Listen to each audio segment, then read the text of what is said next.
Empezamos ya con la literatura de la primera mitad del siglo XIX, que es la literatura del romanticismo. Mi consejo es que lo primero que hagáis sea mirar este vídeo que tenéis aquí, porque en este vídeo se inicia, o el vídeo se inicia, con una diferenciación que tenéis que tener muy clara. Una cosa es lo que nosotros entendemos hoy en día por romántico, que sería lo sentimental, lo dulzón, y otra cosa es lo que se entendía por romántico en la primera mitad del siglo XIX. Cuando nosotros hablamos de romanticismo con mayúsculas, estamos hablando de un movimiento literario que surge en principio en Alemania y en Inglaterra en el siglo XVIII, que se extiende muy rápidamente por Europa y también por América.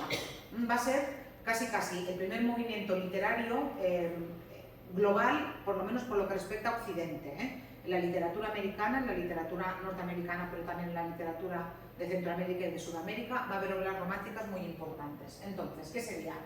Ese movimiento que tiene lugar, quitando Inglaterra y Alemania, que van más adelantadas, en la primera mitad del siglo XIX, y que va a ser un movimiento que se va a oponer prácticamente punto por punto al neoclasicismo.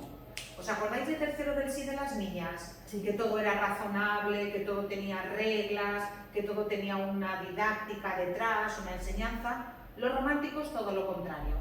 En lugar de la razón, sentimiento; en lugar de normas, libertad; y en lugar de didactismo, o en lugar de querer enseñar algo, que la gente se emocione. Esos van a ser los principios de la literatura del arte del romanticismo. ¿Qué ocurre en España? A España el romanticismo llega muy tarde. ¿Por qué llega tan tarde a España el romanticismo?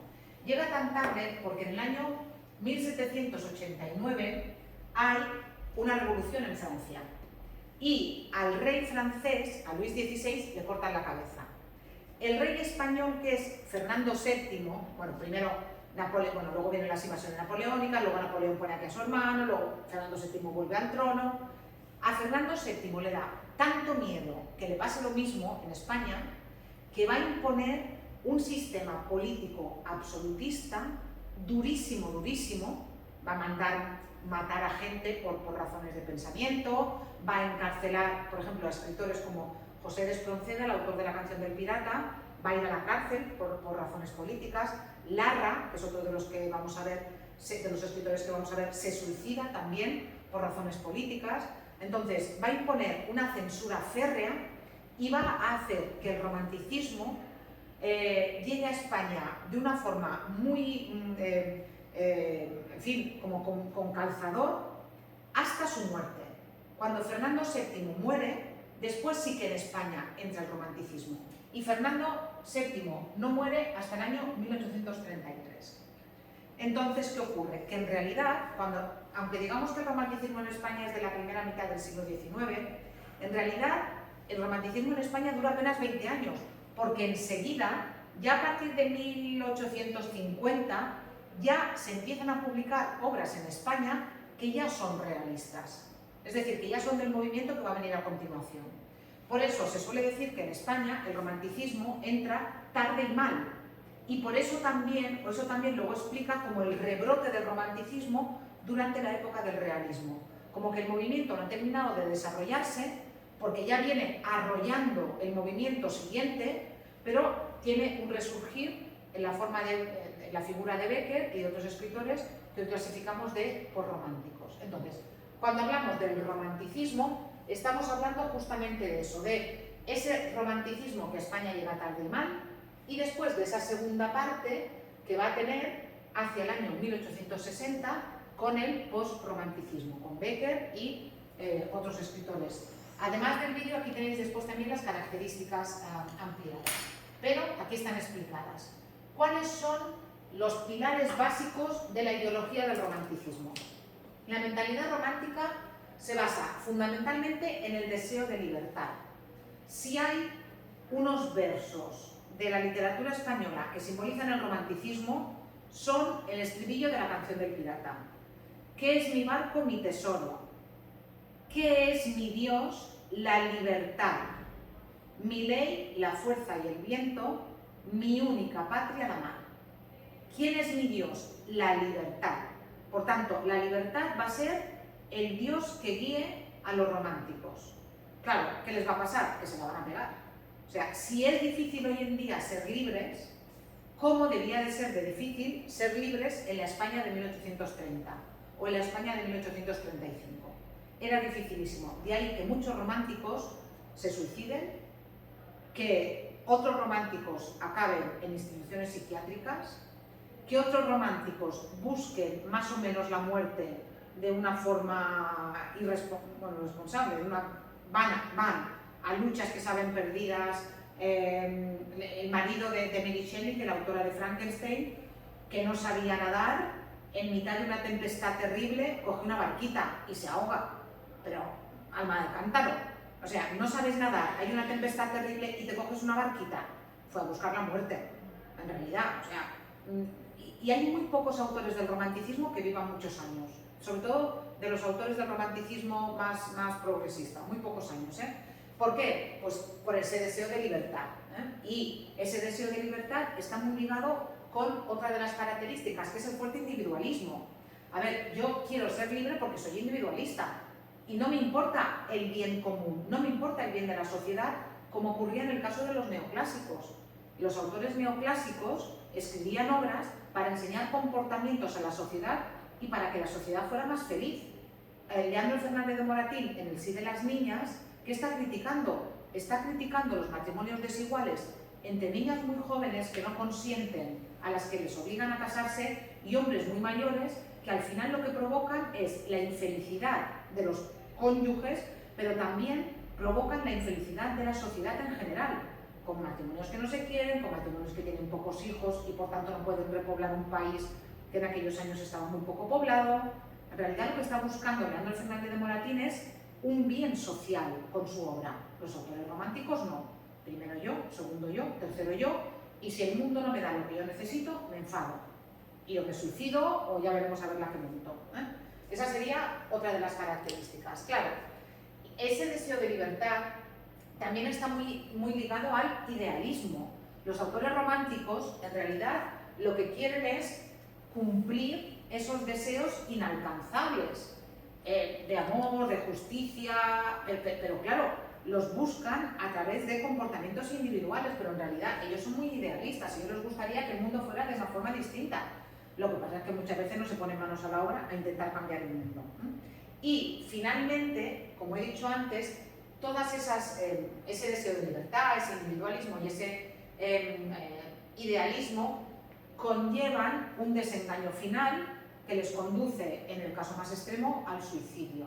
Porque hay muchos autores que se suicidan, y ya digo, se suicidan de diferentes, algunos, en el caso de Larra, empuñando una pistola, pero algunos bebiendo mucho, comiendo mal, drogándose, opio y cosas de esas eran normales en aquella época. Hay muchas formas de buscar la muerte que no sean solamente empuñar la pistola como hizo Larra. Todo eso serían características generales de la época y del arte romántico, no solamente de la literatura, sino del arte. Todo eso, ¿cómo se ve en la literatura? Bueno, en la literatura las obras románticas van a estar protagonizadas por personajes que se encuentran al margen de la ley o que no quieren seguir las normas de la sociedad. El caso extremo es el del pirata. El pirata, que es el que va en un barco, roba, viola, mata, pero es libre. Porque además el símbolo más grande de libertad que hay en la literatura es el mar, en el arte yo diría, es el mar. Entonces el pirata es libre, ¿y a él qué más le da? Porque él quiere ser libre y él quiere imponer sus propias leyes. Pero no solamente el pirata, Víctor Frankenstein, el que crea el monstruo, está al margen de la sociedad. Él sabe que lo que está haciendo no está bien. Él tiene que robar los cadáveres de noche para construir a su criatura. Está al margen de la sociedad. Drácula, otro personaje romántico, que se crea también durante el romanticismo. La leyenda de Drácula se escribe durante el romanticismo, lo mismo. O sea, es un personaje que no puede vivir más al margen de la sociedad. Tanto vive al margen de la sociedad que duerme de día y vive de noche. Ese tipo de personajes, yo me lo he llevado al extremo de Drácula, pero, pues eso, el pirata, el cosaco, el que está acusado de matar a alguien y está esperando que lo ejecuten al día siguiente. Ese tipo de personajes son personajes románticos. Uno dice, ¿Cómo puede ser un mendigo romántico? Pues para los románticos el mendigo lo es porque vive al margen de la sociedad y sigue sus propias leyes. Tú eres el que trabajas 12 horas diarias para pagarte un alquiler. Yo vivo aquí, de día tal, de noche no sé qué, tal. Para nosotros no sería un personaje romántico, pero en aquella época lo era. Los que viven al margen de la sociedad. Como están en contra de todas las reglas, van a mezclar, por ejemplo, dentro de una poesía, y tenéis a continuación el ejemplo de la canción del pirata, van a utilizar lo que se llama la polimetría.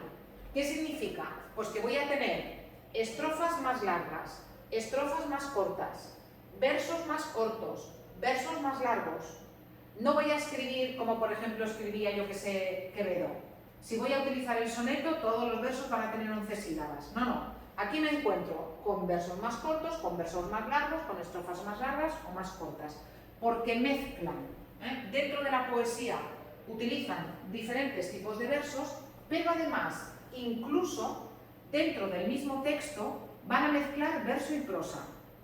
El estudiante de Salamanca, que es una obra muy importante justamente de José de Espronceda, del autor de la canción del pirata, tiene partes que están escritas en verso y partes que están escritas en prosa. Lo mismo ocurre con la obra de teatro de la que vamos a hablar, que es Don Álvaro, la fuerza del sino, que también tiene partes escritas en verso y partes escritas en prosa. Eso a los neoclásicos les escandalizaba, evidentemente. Hay unos años que conviven, les escandalizaba, les parecía horroroso. En el teatro rompen con la regla de las 3 unidades, que también era tan importante para los neoclásicos. Para los neoclásicos, las obras tenían que pasar en un mismo sitio, solamente en un día, y tenía que haber una acción. Los románticos mezclan diferentes épocas. Bueno, entre el principio y el final de la obra pueden pasar 30 años. Diferentes escenarios y también diferentes acciones. Y no solamente eso, van a mezclar partes trágicas con cómicas dentro de la misma obra. Porque piensan que se puede hacer reír y llorar a la gente dentro del mismo tiempo. Termino con las características. Les gustan los ambientes nocturnos, tenebrosos, la naturaleza va a ser tan importante que se va a adaptar a los estados de ánimo del protagonista. Es lo que se conoce con el nombre de falacia patética. Si el protagonista está triste, llueve. Si el protagonista está enfadado, hay tormenta. Si el protagonista ha conocido a su amada, hace sol. Esto, curiosamente, sigue pasando hoy en día. Cuando vemos películas americanas, cuando hay un funeral, yo creo que en el 95% de las películas americanas llueve en un funeral. Y dices, ¿pero que llueve todo el día o que solamente llueve cuando hay...?